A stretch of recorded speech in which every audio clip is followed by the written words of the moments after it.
Hello students, welcome to ADS 24/7 education. This is Ajay Shukla. Students, आज हम लोग प्रोनाउन के बारे में पढ़ेंगे। बेसिकली कल से यानी जेंडर के बाद नाउन टॉपिक जो है वो समाप्त हो गया था, तो जो थ्योरी सेक्शन है वो नाउन का पूरा समाप्त हुआ है। लेकिन यहाँ पर जो क्वेश्चन से रिलेटेड थे, प्रीवियस ईयर के क्वेश्चंस थे, जो प्रैक्टिस के क्वेश्चंस थे, वो भी समाप्त नहीं हुए हैं। इसका मतलब ये शुरुआत भी नहीं की गई है, तो इसका ये बिल्कुल भी नहीं मतलब है कि वो नहीं करवाया जाएगा। किसी कारणवश आज अपलोड नहीं किया गया, तो आज हम लोग प्रोनाउन की शुरुआत कर देते हैं। बाकी नाउन टॉपिक का जो होगा वो कल से वीडियो आपको प्रोवाइड किया जाएगा। हम क्वेश्चंस की बात कर रहे हैं, तो जितने भी प्रैक्टिस से रिलेटेड होंगे, प्रीवियस ईयर के क्वेश्चन से रिलेटेड होंगे, वो सारी आपको वीडियोस के माध्यम से प्रोवाइड कर दिया जाएगा। फिलहाल आज हम लोग जो शुरू करेंगे वो प्रोनाउन टॉपिक शुरू करेंगे। ये भी पार्ट्स ऑफ स्पीच का बहुत ही इंपॉर्टेंट, ये बहुत ही महत्वपूर्ण टॉपिक है। अगर हम प्रोनाउन की बात करते हैं तो प्रोनाउन जो होता है वो नाउन के स्थान पर यूज़ किया जाता है। जैसे कि आप डेफिनेशन आप कि प्रोनाउन जो होता है वो नाउन के स्थान पर प्रयोग करता है, किया जाता है, और ठीक वही कार्य करता है जो कार्य एक नाउन करता है। अब स्टूडेंट्स, यहाँ पे इनकी उपयोगिता या वाक्य के प्रयोग के अनुसार पर इन्हें 10 भागों में डिवाइड कर दिया गया है। कौन कौन से हैं? पहला है पर्सनल, दूसरा डिस्ट्रीब्यूटिव, डिमॉन्स्ट्रेटिव, रिलेटिव, रिफ्लेक्सिव, एम्फैटिक। एम्फैटिक को हम एम्फेसाइजिंग भी बोलते हैं। फिर इंडेफिनिट है, रेसिप्रोकल, इंटरोगेटिव और एक्सक्लेमेटरी। इनके बहुत सारे एक यूजेस हैं। पर्सनल प्रोनाउन में हम लोग पर्सन से रिलेटेड देखेंगे कि कौन कौन से person first person, second person, third person से संबंधित हैं, तो इसके किस तरह यूज़ किए जा सकते हैं वाक्य में। फिर हम देखेंगे डिस्ट्रीब्यूटिव प्रोनाउन, ईच के बारे में देखेंगे, आइदर के बारे में देखेंगे, नाइदर के बारे में देखेंगे, एनी के बारे में देखेंगे, नन के बारे में देखेंगे। डिमॉन्स्ट्रेटिव की अगर हम बात करते हैं, दिस, दैट, दीज, दोज की स्थिति को बात करेंगे। फिर उसी तरह रिलेटिव की बात करते हैं, जो वाक्य शब्दों को जोड़ने का काम करते हैं, तो इसमें हम लोग बहुत सारी चीज़ें देखेंगे। हु की कंडीशंस को देखेंगे, हुम की कंडीशन देखेंगे, दैट की कंडीशन देखेंगे, व्हाट की कंडीशन देखेंगे, और इसी में विच का सब्जेक्टिव ऑब्जेक्टिव क्या होता है, हु का ऑब्जेक्टिव केस क्या होता है, हुज की कंडीशंस को देखेंगे। तो सारी चीज़ें इसके अंतर्गत देखेंगे।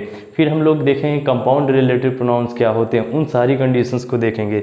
रिफ्लेक्सिव के अंतर्गत देखेंगे कि रिफ्लेक्सिव जैसे आप बोलते हैं my self, him self, her self, ये सब क्या है, रिफ्लेक्सिव के अंतर्गत होंगे। तो उनकी यूजेस क्या है, उनके वाक्य में कैसे हम आइडेंटिफाई करेंगे, क्योंकि एम्फैटिक प्रोनाउन और रिफ्लेक्सिव प्रोनाउन सेम होता है, बस यूजेस क्या होता है, डिफर कर जाते हैं इनके जो वाक्य में। कभी भी आप रिफ्लेक्सिव प्रोनाउन या एम्फैटिक प्रोनाउन के यूजेस की बात किया जाए तो प्लेसिंग में डिफरेंसेस आ जाते हैं, तो उनके बारे में हम लोग देखेंगे। फिर इंडेफिनिट प्रोनाउन, इंडेफिनिट प्रोनाउन के अंतर्गत दो टाइप के देखेंगे, एक वस्तु से संबंधित और एक व्यक्ति से संबंधित। तो एवरीवन, समवन, नो वन, ये सब किसके अंतर्गत आएंगे, समथिंग, नथिंग, ये इंडेफिनिट के अंतर्गत आएंगे। तो इनके जो भी जितने भी एप्लीकेशंस होंगे उनको हम समझेंगे। रेसिप्रोकल के अंतर्गत केवल दो आता है, each other, one in other, इसकी कंडीशंस को देखेंगे।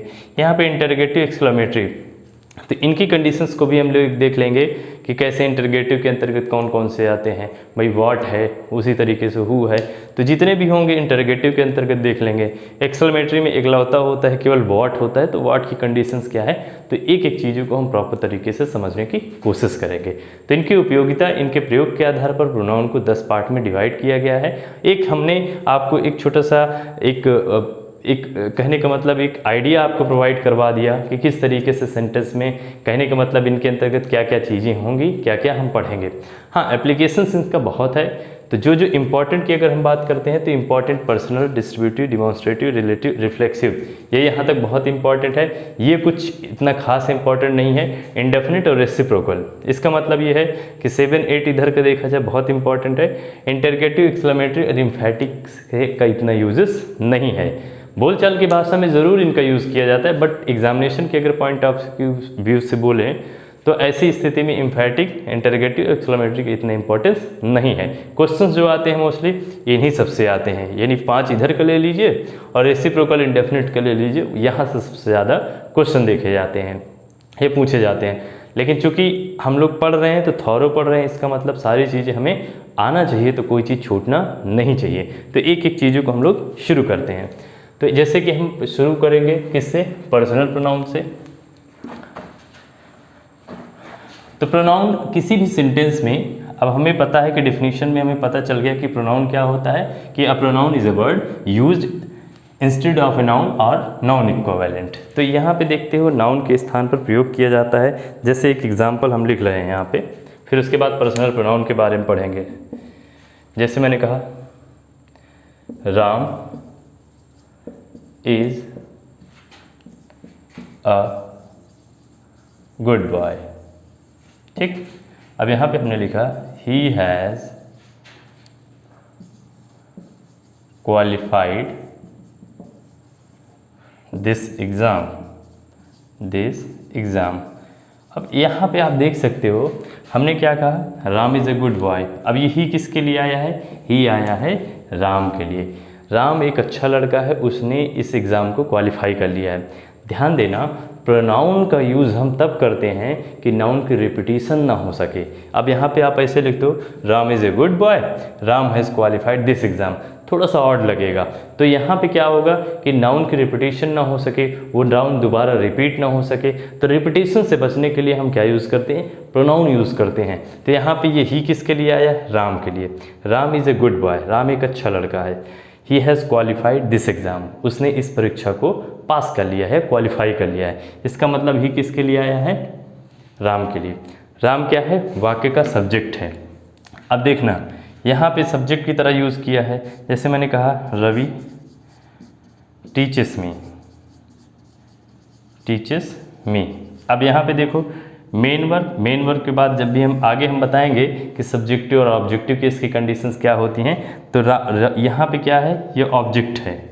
इसका मतलब मेन वर्ब क्या है, टीच है, तो मेन वर्ब का ऑब्जेक्ट क्या है, मे है। तो ये ऑब्जेक्टिव केस की कंडीशंस आई है। तो कुल मिलाकर के हम देखेंगे कि अभी सेंटेंस के माध्यम से, एग्जाम्पल के माध्यम से इनके फॉर्म्स को देखेंगे, तो कौन कौन से होते हैं, किस तरीके से हम प्रयोग कर सकते हैं। तो फिलहाल हम यहाँ पे बात करेंगे पर्सनल प्रोनाउन की। तो पर्सनल प्रोनाउन के अंतर कौन कौन से आते हैं इसके अंतर्गत, तो उसको भी हम समझने की कोशिश करते हैं। देखो, अगर हम प्रोनाउन की बात करते हैं, प्रोनाउन के केस की बात करें, तो एक तो अगर हम इसकी बात करते हैं तो इसको 3 पार्ट होते हैं। इसका मतलब है पर्सनल प्रोनाउन को भी हम 3 पार्ट में डिवाइड कर सकते हैं। कैसा, सब्जेक्टिव केस, ठीक, फिर हम बोल सकते हैं ऑब्जेक्टिव केस, फिर हम क्या बोल सकते हैं, इसी को हम फिर नेक्स्ट बोल सकते हैं पोसेसिव केस। अब ध्यान देना, सब्जेक्टिव केस को ही नॉमिनेटिव केस बोलते हैं। इसका मतलब ये 1 2 3, यानी कहीं पे सब्जेक्टिव लिखा हो या नॉमिनेटिव लिखा हो तो कंफ्यूज मत होना। सब्जेक्टिव केस जो होता है नॉमिनेटिव केस कहलाता है। उसी तरीके से ऑब्जेक्टिव केस को हम एक्यूसेटिव केस बोलते हैं। इसी तरीके से पोसेसिव केस को हम जेनेटिव केस भी बोलते हैं। तो इसका मतलब किसी भी प्रोनाउन के 3 केसेस हो सकते हैं। कौन कौन से, सब्जेक्टिव, ऑब्जेक्टिव, पोसेसिव केस हो सकता है। ठीक, अब यहाँ पे सब्जेक्टिव ऑब्जेक्टिव को तो अभी हमने एग्जाम्पल के माध्यम से समझा, लेकिन यहाँ पे पोसेसिव केस जो हम बात कर रहे हैं, तो पोसेसिव केस के बारे में समझेंगे। लेकिन सबसे पहले आपको हम समझाना चाहते हैं कि इसके अंतर्गत आते कौन कौन से हैं। क्यों, क्योंकि यहाँ पोसेसिव केस की अगर बात करेंगे तो पोसेसिव केस के 2 केस हो जाएंगे। एक पोसेसिव प्रोनाउन भी होता है, एक पोसेसिव एडजेक्टिव होता है। तो वहाँ पे जब हम पढ़ाते समय हम डिफरेंसेस बताएंगे कि what is the basic difference between possessive adjective and possessive pronoun. तो उसको भी हम लोग प्रॉपर तरीके से with the help of example we will try to understand each and every point of course which is related to possessive case. तो यहाँ पे हम लोग बात करते हैं, तो सबसे पहले पर्सनल प्रोनाउन की अगर हम बात करते हैं तो पर्सनल प्रोनाउन को 3 पार्ट में डिवाइड कर दिया गया है, सब्जेक्टिव, ऑब्जेक्टिव और पोसेसिव केस में। अब पर्सनल प्रोनाउन के अंतर्गत आता कौन कौन सा है, तो पर्सनल प्रोनाउन के अंतर्गत देखो, सबसे पहले तो हम बात करते हैं पर्सनल प्रोनाउन में। यहाँ पे हम चार्ट बनाएंगे और चार्ट के माध्यम से हम लोग समझने की कोशिश करते हैं। तो यहाँ पे हम लिखेंगे पर्सन, ठीक, यहाँ पे हम लिखेंगे नॉमिनेटिव, या फिर हम किस लिख सकते हैं, यहाँ पे नंबर लिखे दे रहे हैं, नंबर, ठीक। अब यहाँ पे देखना, फिर हमने लिखा सब्जेक्टिव केस और यहाँ पे ऑब्जेक्टिव, और फिर हम पोसेसिव की बात करते हैं, ठीक। तो यहाँ पर समझने की बात यह है कि अगर हम फर्स्ट पर्सन की बात करते हैं, फर्स्ट पर्सन, ठीक, नंबर क्या है, यहाँ पे सिंगुलर की बात करेंगे और इसके अंतर्गत आई है। ऑब्जेक्टिव केस जो होगा इसका मी हो जाएगा।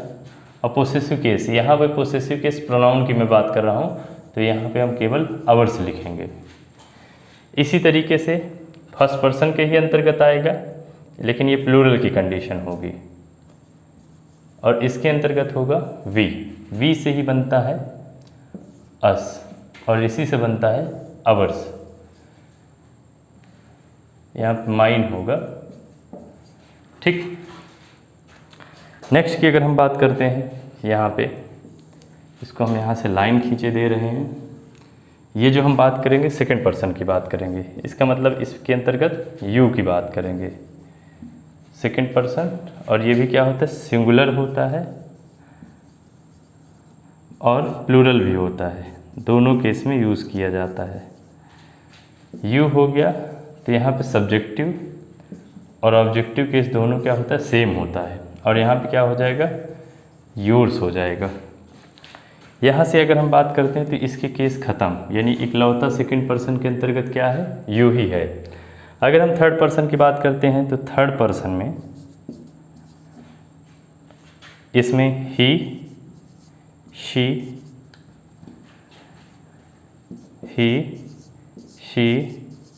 और इट जो होता है, तो इसकी अगर हम बात करें यहाँ पर, तो ये क्या होता है, सिंगुलर होगा।